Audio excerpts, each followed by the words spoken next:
Ms. Peters, one of President Biden's first acts after taking office was to issue Executive Order 14006, mandating that contracts with privately owned detention facilities not be renewed. The order is intended, quote, to decrease incarceration levels by reducing profit-based incentives to incarcerate by phasing out the federal government's reliance on privately operated criminal detention facilities. This order has created many unintended consequences, including the closing of the Willacy County Regional Detention Facility in Raymondville, Texas. The decision has had tremendous negative consequences with little to no obvious upside, forcing inmates to travel hundreds of miles round trip for court appearances, impacting the accessibility of legal counsel, and making family visits significantly more difficult. It has also caused administration issues for the prison system and harmed the local economy by eliminating these jobs. Literally every stakeholder that has a role to play in these cases is opposed to this Biden policy. That includes the defense bar, the federal public defender, the U.S. attorney, even the federal bench. All have publicly asked for this policy to be rescinded. Unfortunately, as with the open borders under Joe Biden, the Biden administration doesn't give a damn about how their woke policies actually affect South Texas or the lives of regular people. Ms. Peters, how has Executive Order 14006 impacted the Bureau of Prisons' ability to house inmates, and has it been a negative impact or a positive impact? Thank you, Senator. So we were able to come into compliance with the executive order the end of last November and bring in those individuals from those facilities that were closed, and we were able to safely absorb them into our current population. Okay, that you didn't answer my question. How has it impacted the BOP, and has it been positive or negative?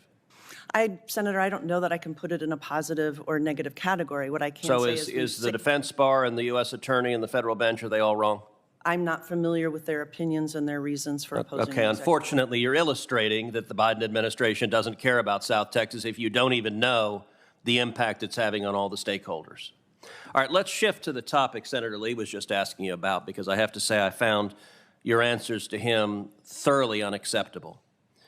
The 2022 Transgender Offender Manual, issued by the Bureau of Prisons through your predecessors, reverted back to the Obama administration's initial designation and housing programming assignments. Notably, biological sex at birth is no longer the controlling determinant.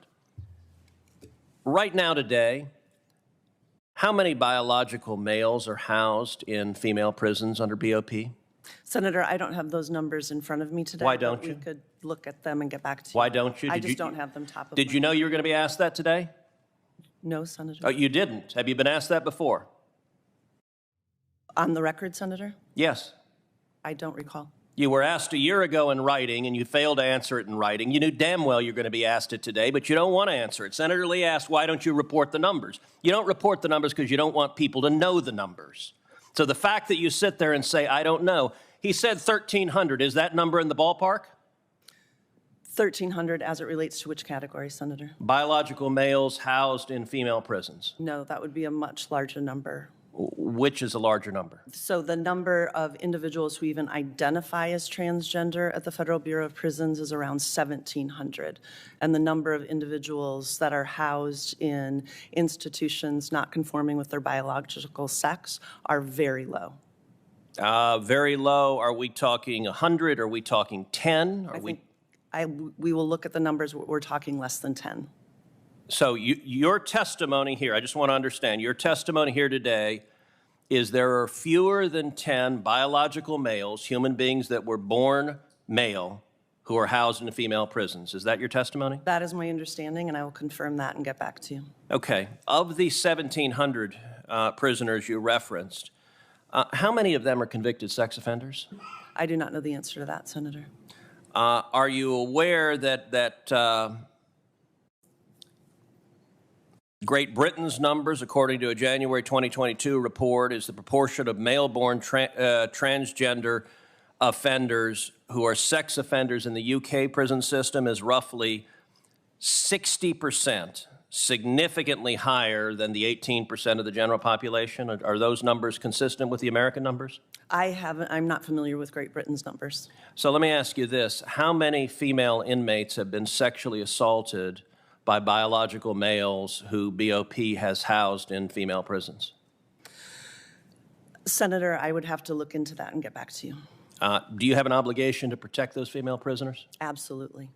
And so have you examined how many women have been sexually assaulted by biological males that BOP has placed in the prison with those women? I have not, Senator, but I will tell you that safety and security and the placement of every individual in our custody is top of mind and the most important. So if it's top of mind, why haven't you examined how many have been sexually assaulted? This is an obvious question. If you put a man with male genitals, with a male body in a female prison who's a convicted sex offender, it's not rocket science that there's a real risk those women are going to be victims of sexual assault. How is it possible that you haven't even asked the question, how many women are getting sexually assaulted because of the policies of the Biden administration? Senator, I assure you that safety and security of these individuals are top of mind. And if So you haven't asked the question? If there was misconduct, those individuals would be held accountable.